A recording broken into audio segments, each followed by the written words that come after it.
Hello, my name is Rob Garn. I'm a computer programming instructor, and today I'm going to demonstrate how to make a constructor for a class.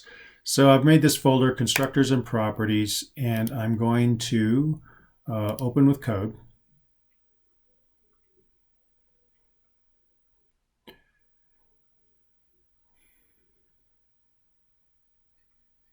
And here we are. And so we're going to make, I want to demonstrate a few things first. So I'm going to make a program, and I'm going to call it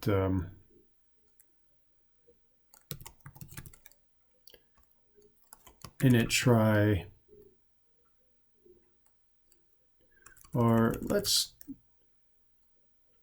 init try one.py.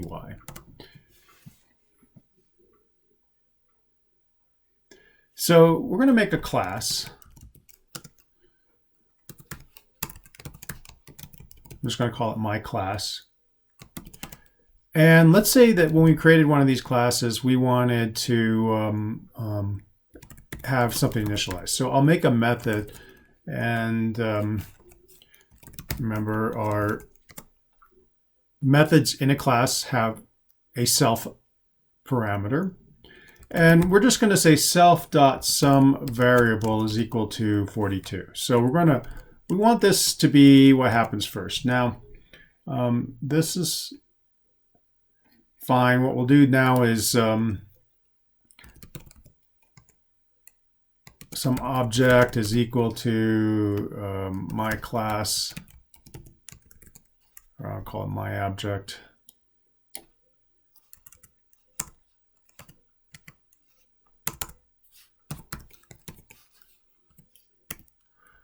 My object is equal to my class. So this is my variable name. I'm using this class to create it. And let's try printing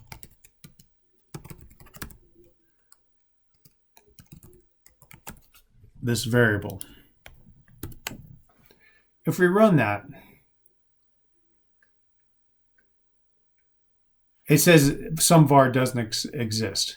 And that kind of makes sense, actually, if you think about it. We haven't called this method. So for that to work, we actually need to, after we create it, say myObject.init. And then if we run this, we can see, oh, there we go. This init method initialized this variable to 42. And that works. But it's not very convenient. It's kind of we have to always remember to call this, and invariably we're going to forget one day. And so it would really be nice if this init method was called automatically when we constructed the object. So as soon as we did this, it'd be nice if this init method would work right away. And we can actually do that. We're going to make a new program, and we're going to call this constructor call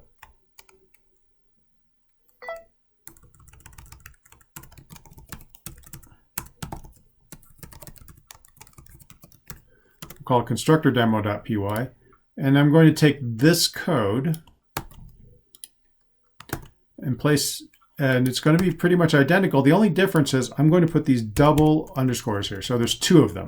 1, 2. So notice that there's two. They look like one big long underscore, but because of the way the characters are built, but they're really two underscores in the beginning and the end. And then I'm going to get rid of this and watch what happens. It works. So obviously 42 is called. Well, let's try that out. I'm going to put a stop point here, and I'm going to run in debug mode.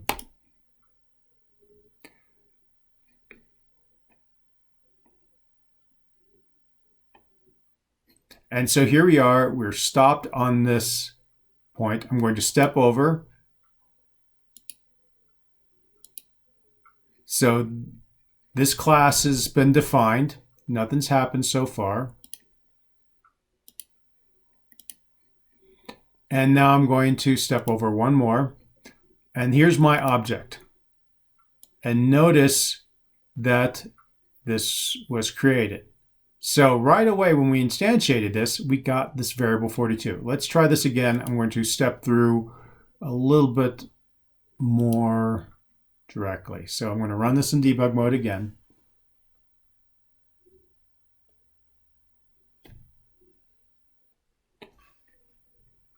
I'm going to step over here. We get our init method defined in our class. And then now here we are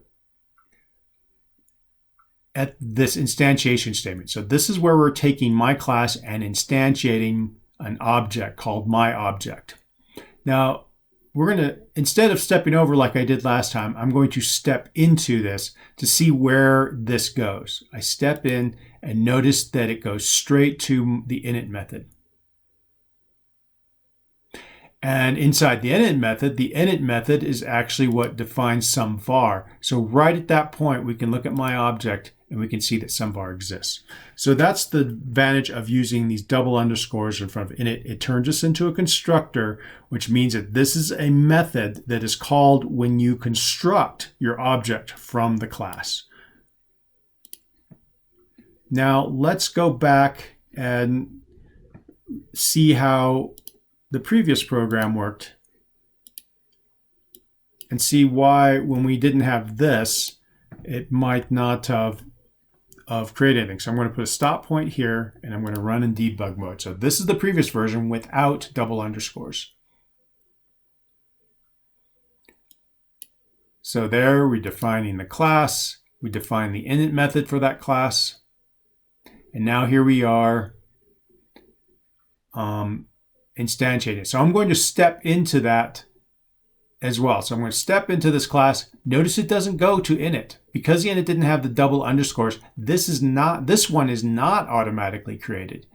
And if we look at my object, we can see we don't have some var sitting in here.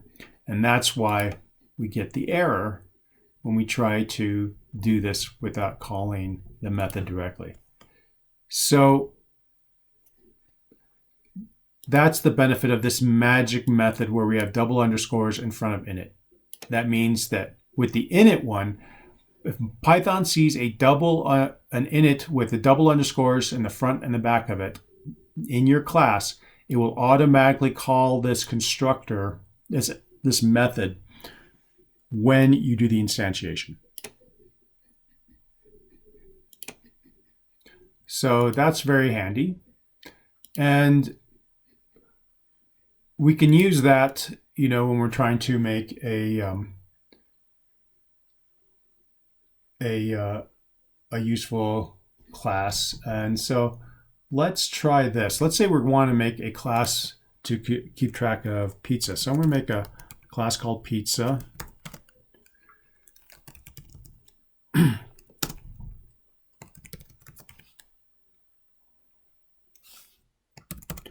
And we're going to have an init method. And if we're doing and so we're going to use the double underscores.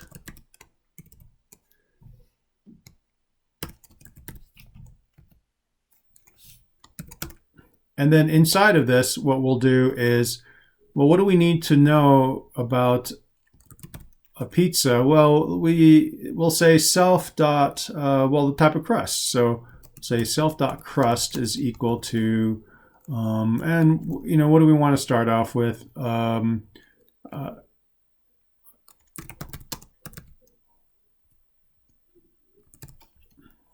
Hand tossed crust, and then self dot maybe size. That would be useful. So we'll say the size is equal to a large, and then self dot toppings. That would be good. So we'll say the toppings is a list of, and we'll just have cheese. So now let's create a pizza. So we'll say first pizza is equal to pizza. And then let's look at this pizza and say print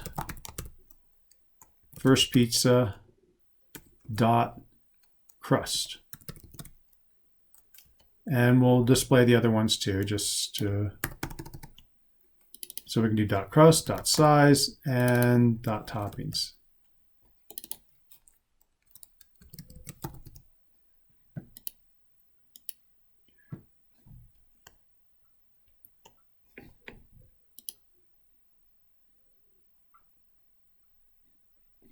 And we have a hand tossed large pizza with cheese. So that makes sense. And if I make another pizza,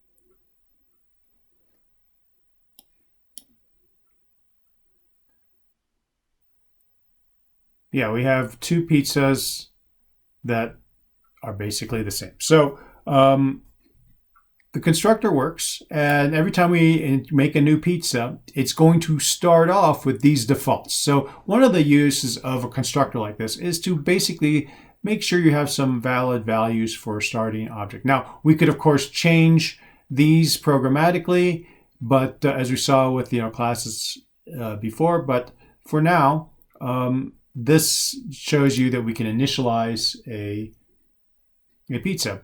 Now, it would be nice, and so, you could do this, for example, I wanted the crust for this one to be different, so I could say first pizza dot crust is equal to thin, and then this one, I don't want it to be large. Maybe what I'll do is I'll say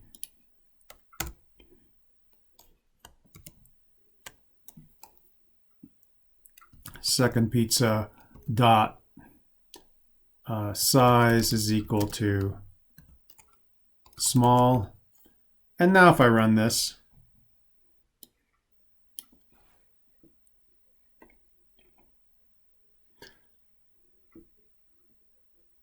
let me run that again. I think I have a thin large cheese pizza and a hand tossed small cheese pizza, and so yeah, this is working okay.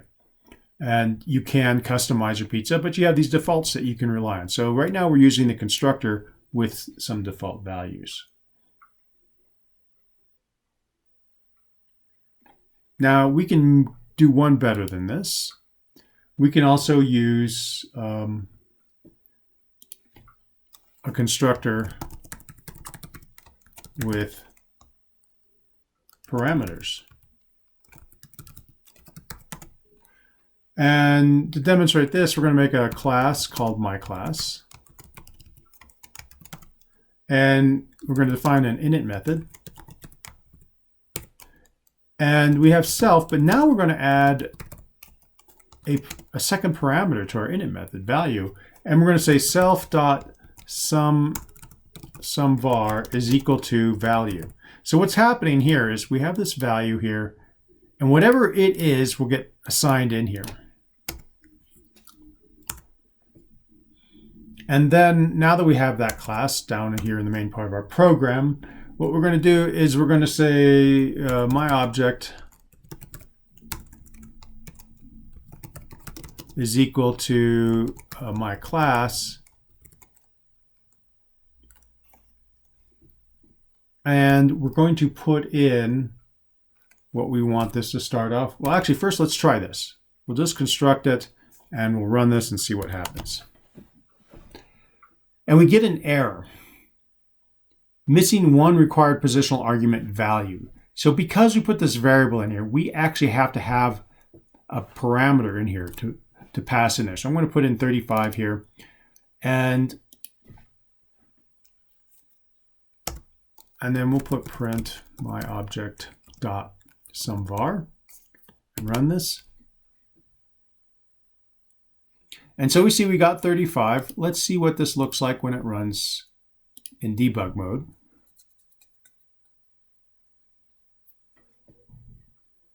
So here we are defining the class, defining the init method, and here we are about to instantiate our object from our class. I'm going to step into that, and you can see value has the value 35. The value that we passed in goes into here. Notice that it doesn't go into self. What is self? Well, self is actually getting a reference to my object. So my object is actually going to self. Value is getting the parameter. So when you have a self parameter, realize the self parameter gets the object name. The parameters after that start pulling out of the parameters in when you instantiate the object here with the class. So 35 goes into value, and then that goes is going to go into some var. So when I step over that, now we can see our object has some var and it's got the value 35. And so now when I print it, I get that 35. So this constructed it. It didn't use a default. It used a value that we provided it. So that's one of the nice things with our parameters. So let's see if we can do that with our pizza class. So we're going to go back to our pizza class, and we're going to add crust, size, and toppings. And now we've got to provide all of these things. And then here, instead of that,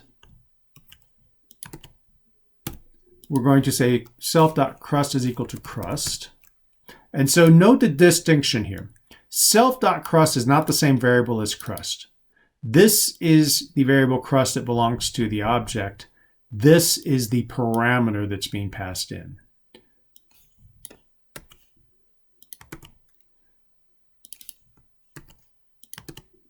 And so what we end up doing is taking these values, and now we've got to pass them into the when we build this object into here.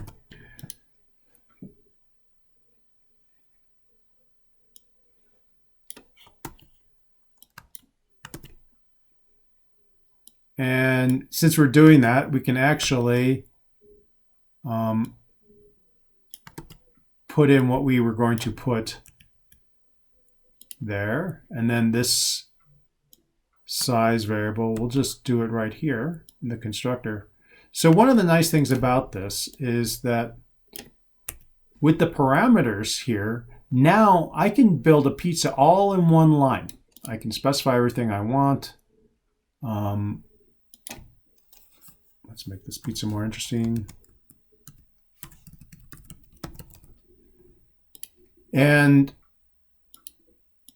And so this is an improvement because now we can specify exactly what we want. But one of the things to note that we lost is we don't have any defaults right now.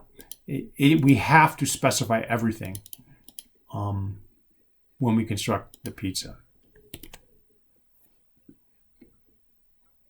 It works just fine, but we have to do more work now on this end because even if we have the same things, like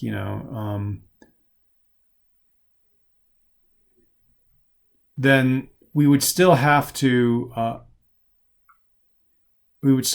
specify everything. So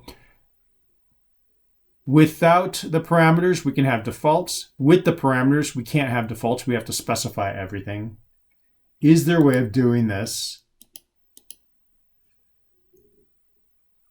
so we can have the best of both worlds?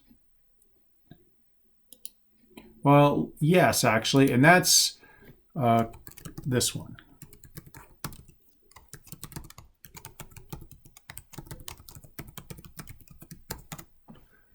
So we're going to make a class called myClass, and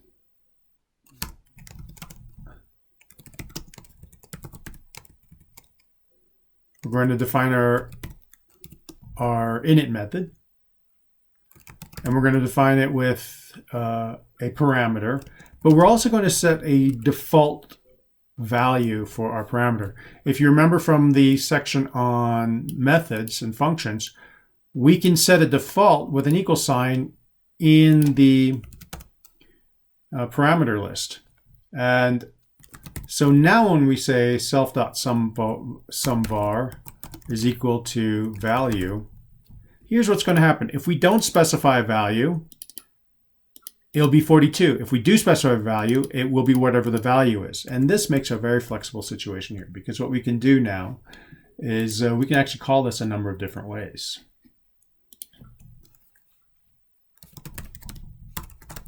Object 1 is equal to my class.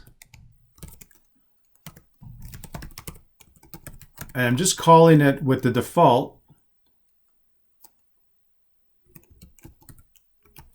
And see what we get.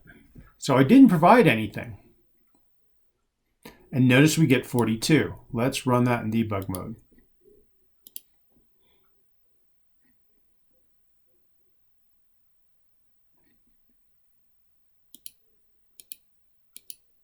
So we defined our class. Now I'm going to step into F11, step into this definition.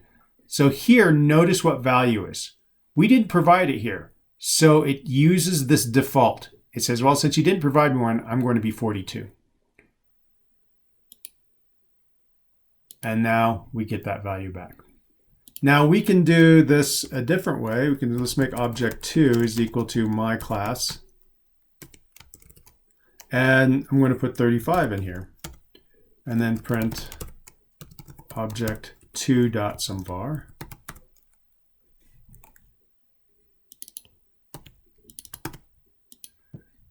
And now let's see what happens.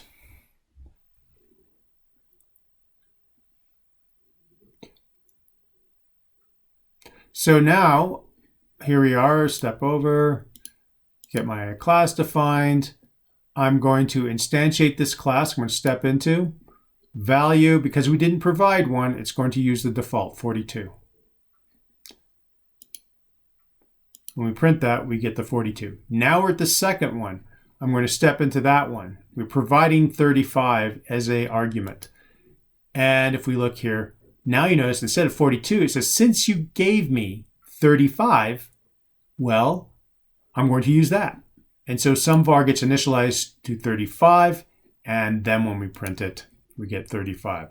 So now we have the best of both worlds. We have a default value. If we don't provide anything, it will use the default value. And if we do provide something, it will use that value.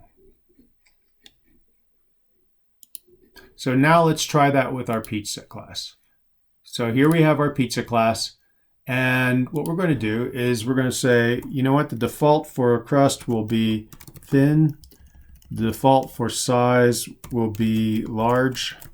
And the default for toppings will be a list with cheese as the one. So a large cheese thin pizza will be the default. And now we're going to the first pizza, we're just going to use the defaults and see what we get. And then the second pizza, we're going to use specified values, and we're going to run that in debug mode and see what happens.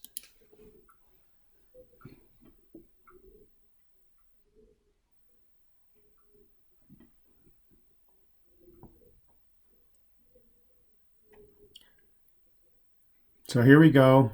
I'm going to step over, define my class. And now that we have this class, we're going to instantiate our first pizza. I'm going to step in and see where it goes. So if we look at this, crust, everything's defaulting to the defaults. Because we didn't provide anything, that's what we're going to get. So then we can see self.crust is thin. Self.size gets initialized to large. Self.toppings gets initialized to the list. And we will see that when we print these out, now we get those values. Now here we are in the second one. So I'm going to step into the second one. And notice here we are providing arguments for each of those parameters. Unfortunately, I stepped over. Let me...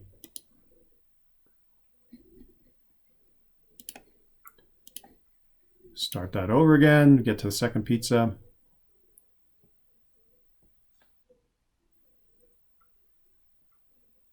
Okay, here we are. I'm going to step in this time. And we provided these three values, so let's see what we've got. Hand tossed, So now I notice that we aren't using these default values. We're using these values that are passed in. Toppings, cheese, and pepperoni, that's what's coming in. And when we initialize those, we can see that these are being initialized to the values that were passed in, not the default values. So we're in a situation where if we want the default pizza, we can make the default pizza. If we want a specific pizza, we can construct a specific pizza with specific settings. And now let's say that we just wanted to change the toppings. We wanted the rest to stay the same. Well, we could do that by using named arguments. So we're going to make a pizza, but we only want to specify the toppings. So we'll say toppings is equal to, and cheese, anchovies, and pineapple.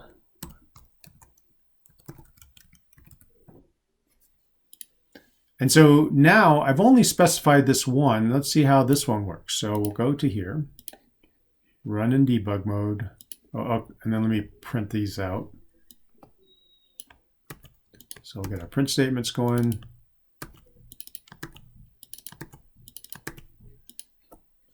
And we'll run in debug mode with this third pizza.